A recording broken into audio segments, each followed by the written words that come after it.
A lot of times you don't have water access where you need it. If you have horses or livestock, rabbits, chickens, whatever, even a garden, we have a solution to transporting water to those remote areas. It's pretty simple and pretty cheap.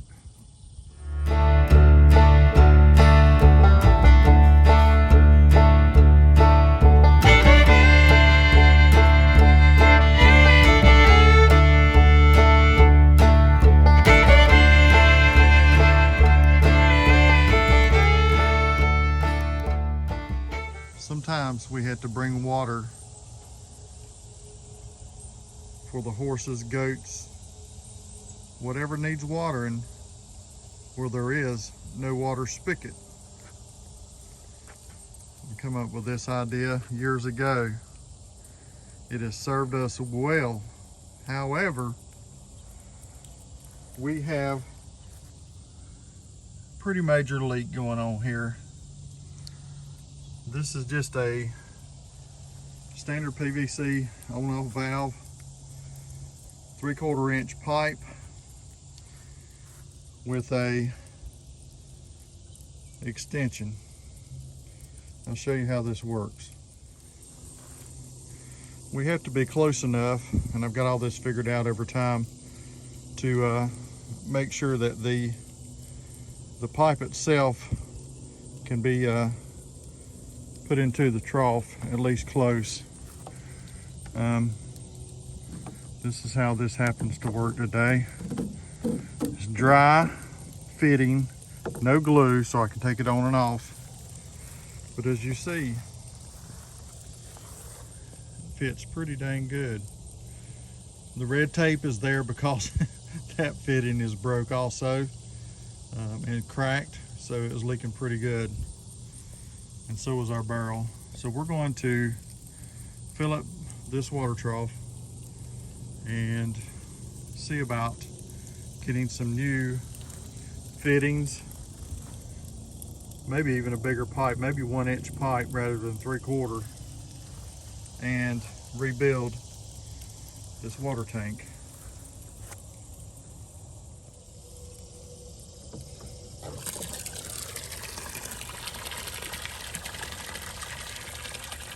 Works pretty good, has for us for years.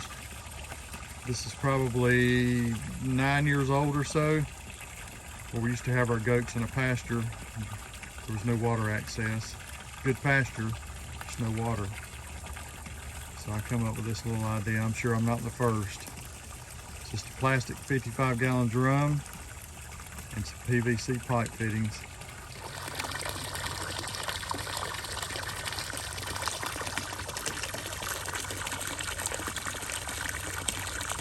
Just gonna pull up a little bit so we get to the next trough.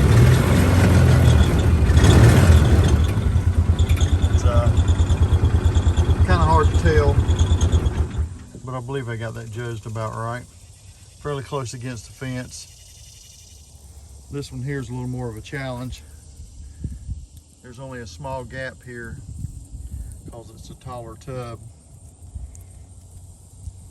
But I think I can make it work. Have so far. I'll push it under here first. Go back to my fitting. Twist it in. Make sure it's pointed down. Turn it on.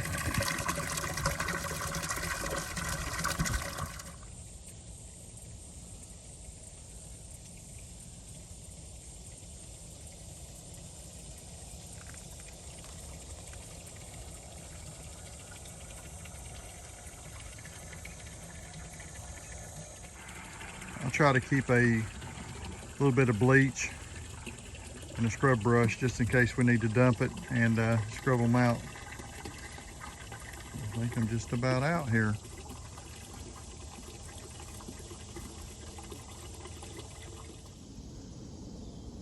Hey, if you haven't already, subscribe, give us a thumbs up, hit the notification bell. Thanks, y'all. For our repair on our homemade barrel water transporter. You can see where the old rubber O-ring didn't hold up. Once you start tightening it up, of course it wants to expand and get away from it, so it's left a gap around here to allow the water to come through. Also, there was one on the inside.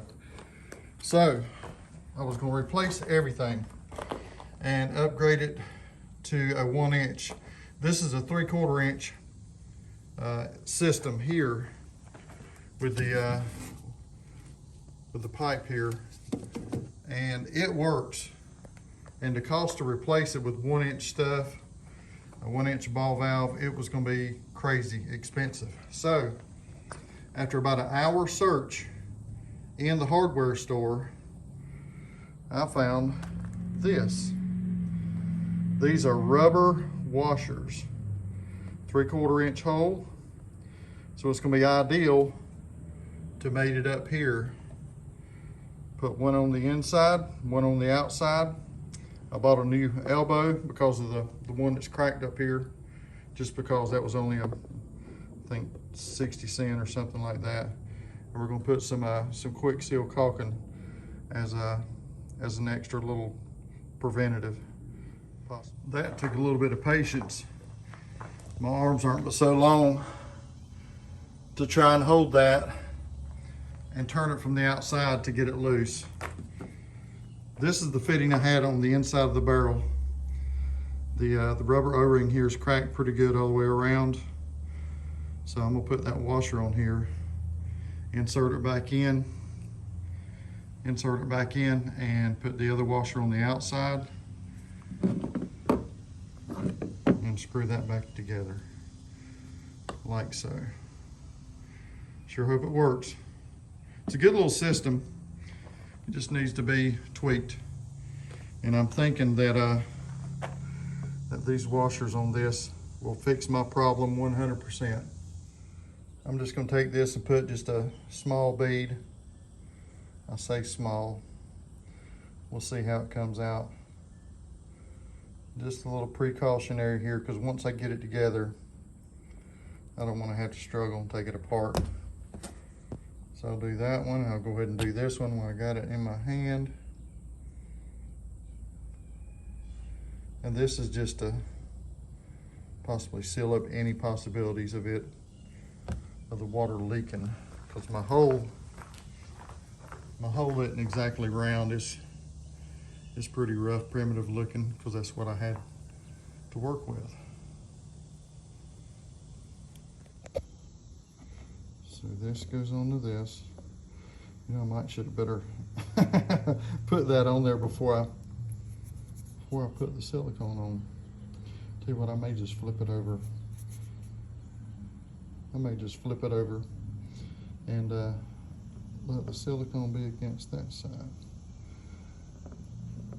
Pretty sure, yeah, it fits rather nicely.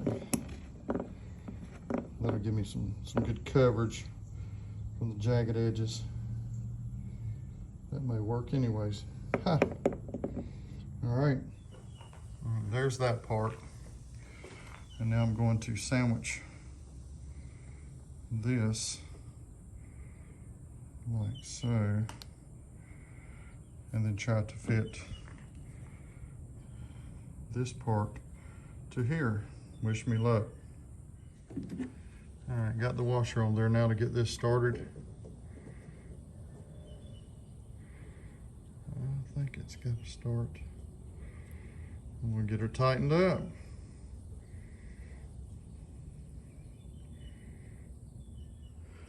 I've got it tightened up about as much as I dare. The washer's trying to cup a little bit on both sides. But I think all in all, where it's connected here was the main leak part. So it'll either improve it or not. This is our end result. I'm hoping it works pretty good. I don't think it could leak much worse than what it did. If we slowed it up, that'll be great. And again, we got this for next to nothing. There's hardly any money involved in this. Got it filled up as much as I dare and try to drive it. I'm sure it's going to splash some, but I was just wanting to show you that we are still leak free around the spigot. Now to go empty it.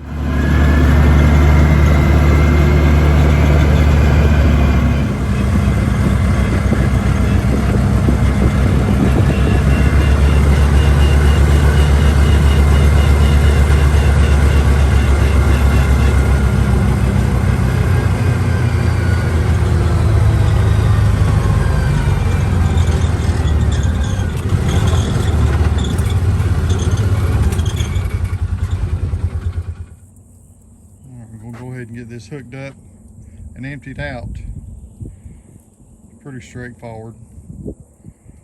But on a side note, you have to be careful of the fire ants and where you're standing. It's been raining a good bit here in North Carolina, and the fire ants seem to find me pretty regular, especially doing things like this. Watching the water fill up and all of a sudden you're on fire. All right, I did treat these the other week, and we have had some good rain, so I'm hoping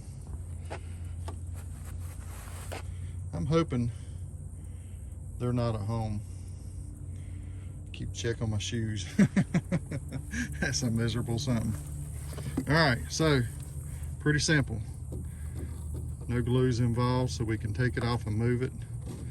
Give it a twist, line it up, turn it on.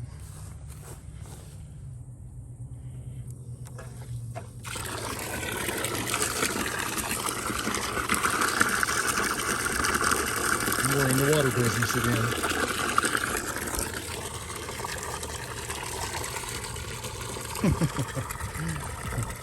Looks like I've got another leak in a different area. I think it's probably because I have a flap in the bind. All right, well, it's minimal.